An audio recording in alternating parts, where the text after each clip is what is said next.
okay, guess we doing just fine. Said I'm not yours, so I say you're not. Hey, what's going on, guys? Welcome back to another monsterlegends video. In today's video, we're back with another 72-hour challenge video. I haven't actually checked it out yet. It just started literally like a minute ago, and I'm about to go ahead and take a look at it. So we have called Barris as the epic monster. Let's call it I can't pronounce the whole thing, so that's it. I think that's an I, right, in the beginning. I'm not sure if that's an I or an L. But yeah, let's just call it the water monster, okay? And then we have the judgment. The judgment looks like a beast, right? Yeah. Okay, so interesting. This is actually pretty interesting. It's a pretty interesting combo. I wasn't really expecting this, to be honest. Like a nature and two water monsters. And like they barely look alike. Alright, so let's go ahead and review the pros and cons for every single one of these monsters. Alright, so we have Cold Barris. Here's the overview for this monster. It's an attacker. Alright, so the pros. What are some good things about this monster? Well, he can AoE 50% stand removal, and also he can freeze as an attacker. Interesting. Here's a good trait. His trait is freeze immunity. I wouldn't say that's good, to be honest. It's alright, you know. Mostly low cooldowns. Okay, we're talking about his skills, by the way. So on his skills, he has low cooldowns. Good special. I'm not sure what its special is. Let's see. Stamina payment, triple bite. I don't think they actually mentioned anything about his ultimate special. But okay, here are the cons. Here are some bad things about this monster. Only one AoE move, which also has a 3-turn cooldown. Aw, dang. Average stats. His stats are this, basically, for an epic monster. Average stamina cost on moves. I mean, at least it's average, you know? It's not like it's high stamina cost or something. So, it's not a bad epic monster, to be honest. Here are the recommended movesets. Triple Bite, Horror Walkers, Froze Expiration, Stamina Payment. And it says, here are the counters for this monster. Light and Thunder monster, like Karoy, that's an epic monster in case you don't know, can pretty much take care of him. Then we have the water monster overview. Here is the overview for this monster. So pros, some good things about this monster. 3 ways to deny: stun, freeze, and blind.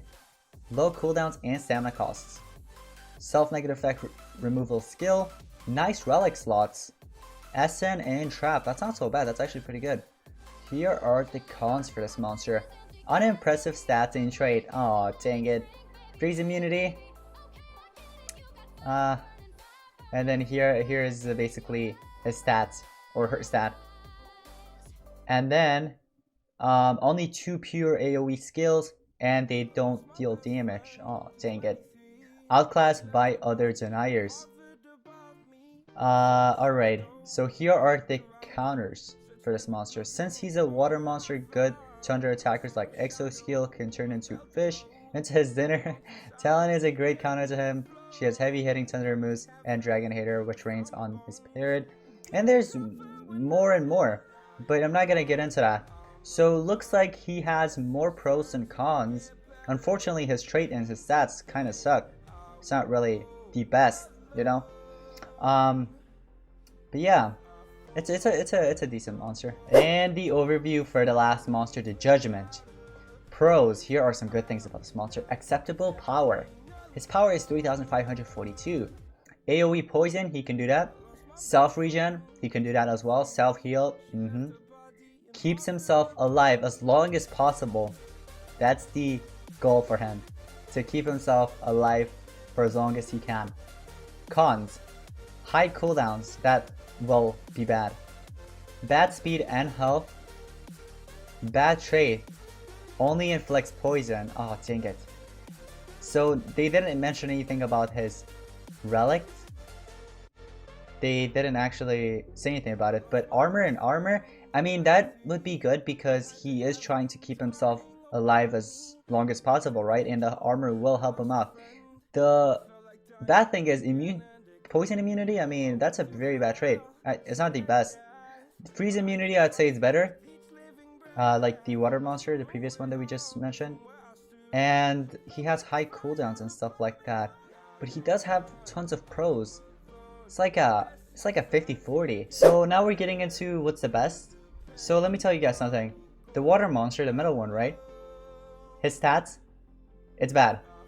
Judgment, I think it was his speed and something else that's bad, but everything else is good and straight, or in his whole stats. And another thing is, the water monster has low cooldowns while the Judgment has high cooldowns, which kind of sucks, right? So that part, it's honestly a 50-50.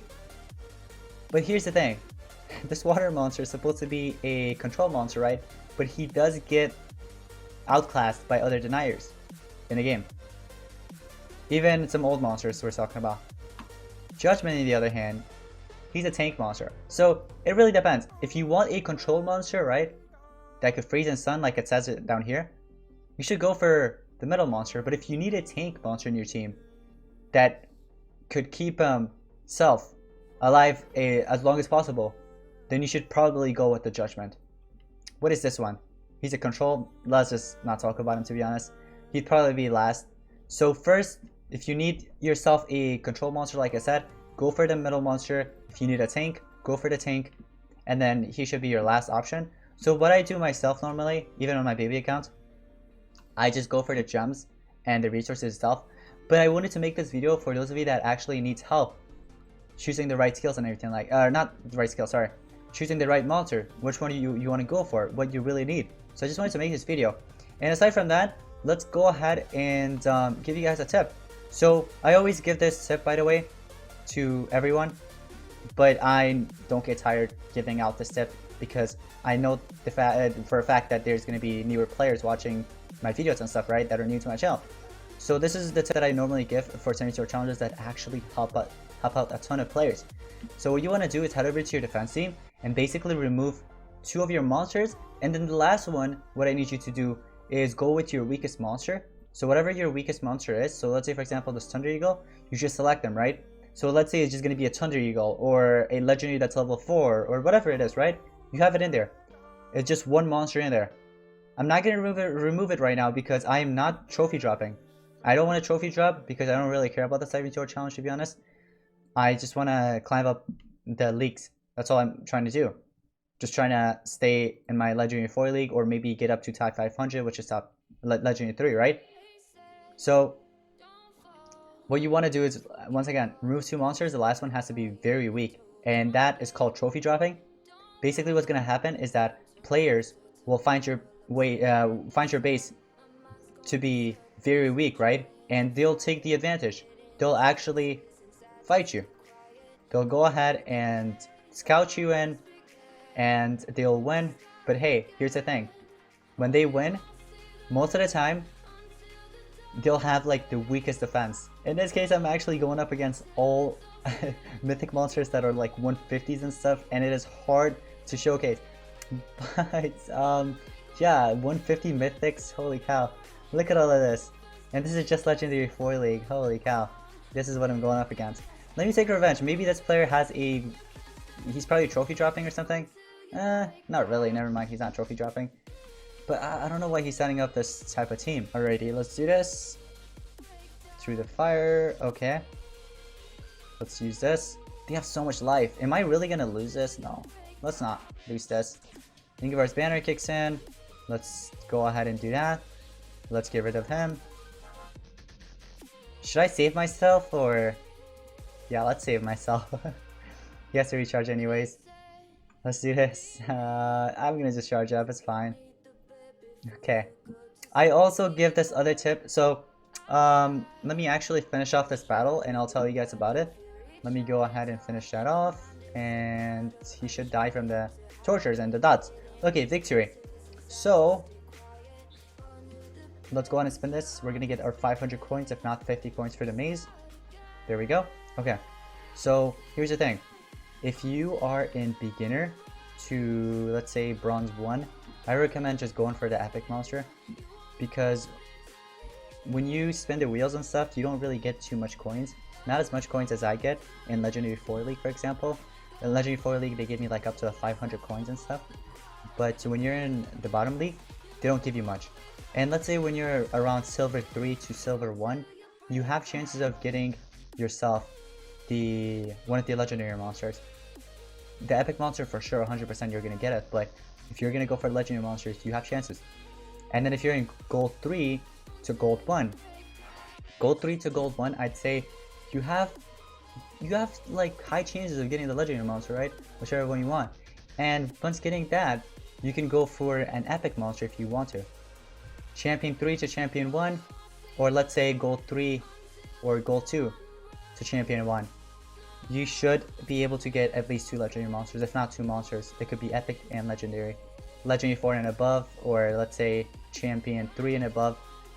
For champion 3 and champion 1 to champion 1 actually, you have chances of getting all 3, but the third one will be very low. You're gonna have to try hard in it, because they only give you up to what, 300, 380, 250 coins out of the spends for champion leagues and stuff.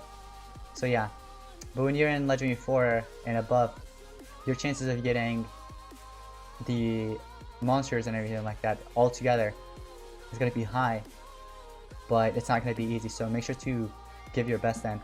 And if you're like in the top, let's say 100, top 100 and above, it's going to be very difficult.